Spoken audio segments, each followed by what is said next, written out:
오늘은 3월 18일입니다. 10분 독서 읽도록 하겠습니다. The USA is the biggest carbon polluter in history. It is also the world's number one producer of oil. And yet, you are also the only nation in the world. 관계대명사를 하니까 또 관계대명사가 보이네요. That has signaled your strong intonation to leave the Paris Agreement. Because, quote, it was a bad deal for USA. 420 gigatons of CO2 left to emit on January 1st, 2018, to have a 67% chance of staying below 1.5 Celsius degree global temperature rise. Now that figure is already down to less than 360 gigatons. These numbers are very uncomfortable, but people have the right to know, and the vast majority of us have no idea these members even exist. In fact, not even the journalist that I met seem to know that they even exist. Not to mention the politicians, and yet they all seem so certain that their political plan will solve the entire crisis. But how can we solve a problem that we don't even fully understand? How can we live out of the full picture and the current best available science? I believe there is a huge danger in doing so. And no matter how political the background to this crisis may be, we must not allow this to continue to be a partisan political question. The climate and the ecological crisis is beyond party politics, and our main enemy right now is not our political opponent. Our main enemy now is physics, and we cannot make deals with physics. Everybody says that making sacrifices for the survival of the biosphere and to secure the living conditions for future and present generations is an impossible thing to do. Americans have indeed made that sacrifice to overcome terrible odds before.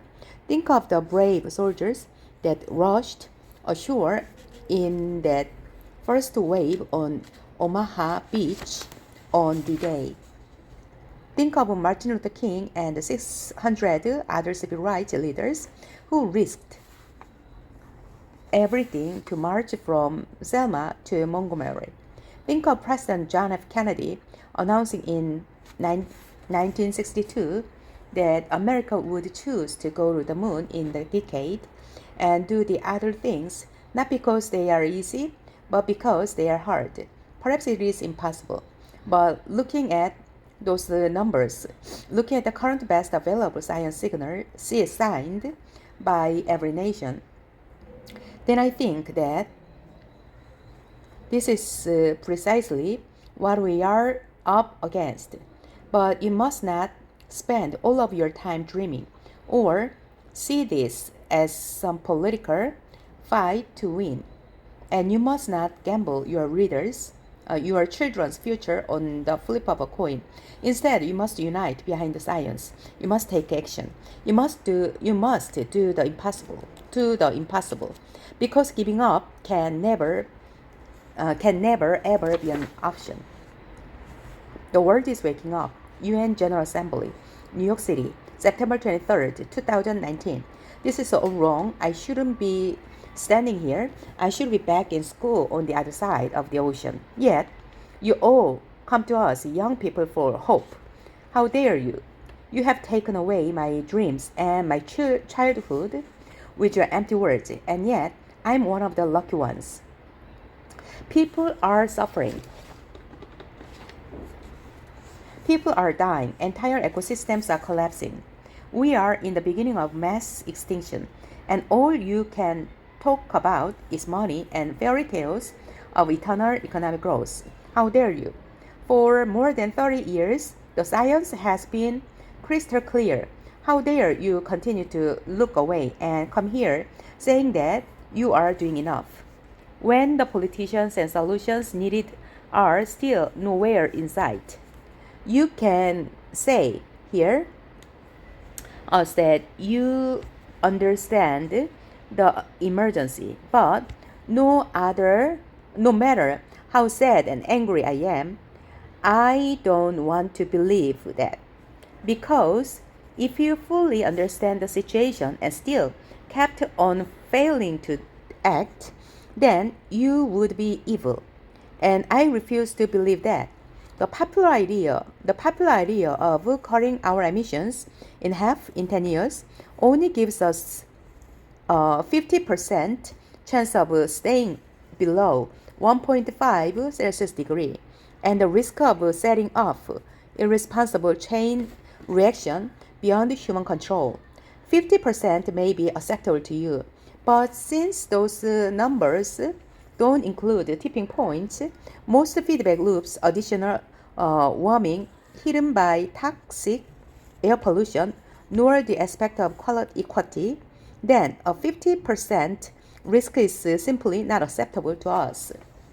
We, who have to live with the consequences, we do not accept these odds. To have a 67% chance of staying below 1.5 Celsius global temperature rise, the best odds given by the IPCC, the world had 420 gigatons of CO2 left to emit back on January 1st, 2018. Today, as you can see, the figure is already down to less than 350 gigatons. How dare you pretend that this can be solved with business as usual and some technical solutions? With today's emission levels, that remaining CO2 budget will be entirely gone within less than 8.5 years. There will not be any solution or plans presented in line with these figures today, because these numbers are too uncomfortable and you are still not mature enough to tell it like it is. Your generation is failing us, but the young people are starting to understand your betrayal.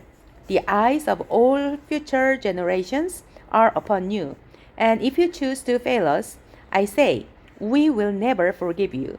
We will not let you get away with this. Right here, right now is where we draw the line. The world is waking up. The change is coming, whether you like it or not. We are the change, and change is coming. Week for Future Climate Strike, Montreal, September 27th, 2019. Bonjour, Montreal. 여기는 프랑스어라서 그냥 지나갈게요. It's great to be in Canada. It is a bit like Montreal. It is a bit like coming home. I mean, you are so similar to Sweden, where I am from. You have a moose and we have a moose. You have cold winters and lots of snow and pine trees. And we have cold winters and lots of snow and pine trees. We have the caribou and we have a reindeer. Caribou and reindeer. We play ice hockey and we play ice hockey. You play ice hockey and we play ice hockey. We have maple syrup and we have, well, forget about that one. We are a nation that allegedly is a climate leader. And Sweden is also a nation that is allegedly a climate leader. And in both cases, it sadly means absolutely nothing, because in both cases, it is just empty words, and the politics needed is still nowhere in sight. So, we are basically the same. Last week, well, over 4 million people in over 170 countries striked for the climate. We marched for a living planet and safe future for everyone. We spoke the science and demanded that the people in power would listen to and act on science. But our political leaders didn't listen. This week, world leaders gathered in New York for the UN Climate Action Summit. They disappointed us once again with empty words and insufficient action. We told them to unite behind the science, but they didn't listen. So today we are millions around the world, striking and marching again, and we will keep on doing it until they listen. If the people in power won't take responsibility, then we will. It shouldn't be up to us, but someday needs to do it. They say we shouldn't worry, that we should look forward to a bright future, but they forget that if they would have done their job, we wouldn't need to worry. If they had started in time, then this crisis would not be the crisis it is today. And we promise, once they start to do their job and take responsibility, we will stop worrying and go back to school, go back to work. And once again, we are not communicating our opinions or any political views. The climate and ecological crisis is beyond politics. We are communicating the current best available science to some people, particularly those who in many ways have created this crisis.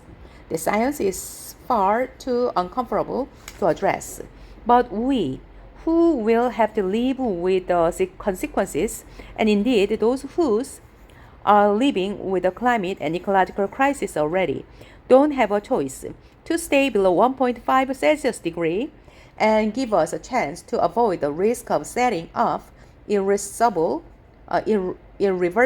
chain reactions beyond human control. We must speak the truth and tell it like it is.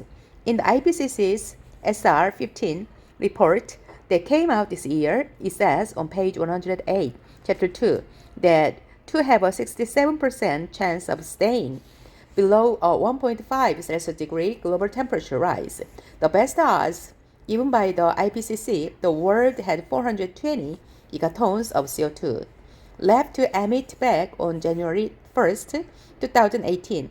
Today, that figure is already down to less than 300 gigatons. With today's emissions levels, that remaining CO2 budget will be entirely gone within less than 8.5 years. And please note that these calculations do not include already locked in warming hidden by toxic or air pollution, non-linear tipping points, most feedback loops, or the aspect of equity, climate justice. They are also relying on the generation sucking hundreds of billions of tons of CO2 out of the air with technologies that barely exist. And not one single time have I heard any politician, journalist, or business leader even mention these numbers. They say, let children be children. We agree, let us be children. Do not part. Communicate these kinds of numbers instead of leaving the responsibility to us. Then we can go back to being children. We are not in school today. We are not at work today because this is an emergency and we will not be bystanders. Some would say we are wasting lesson time. We say we are changing the world so that when we are older, we will be able to say we did everything we could, and we will never stop doing that. We will never stop fighting for the living planet and for our future. We will do anything in our power to stop this crisis from getting worse, even if that means skipping school or work, because this is more important. We have been told and so many times that there is no point in doing this, that we don't have an impact anyway, that we cannot make a difference. I think we have proven that to be wrong by now. Through history, the most important changes in society have come from the bottom up, from grassroots. The numbers are still coming in, but it looks like well over 6.6 million people have joined the Week for Future. The strikes on this and last Friday, this is one of the biggest demonstrations in history. The people I have spoken And we will continue to speak until our leaders listen and act. We are the change, and change is coming. Let change must arrive. See verse lamimes ou non.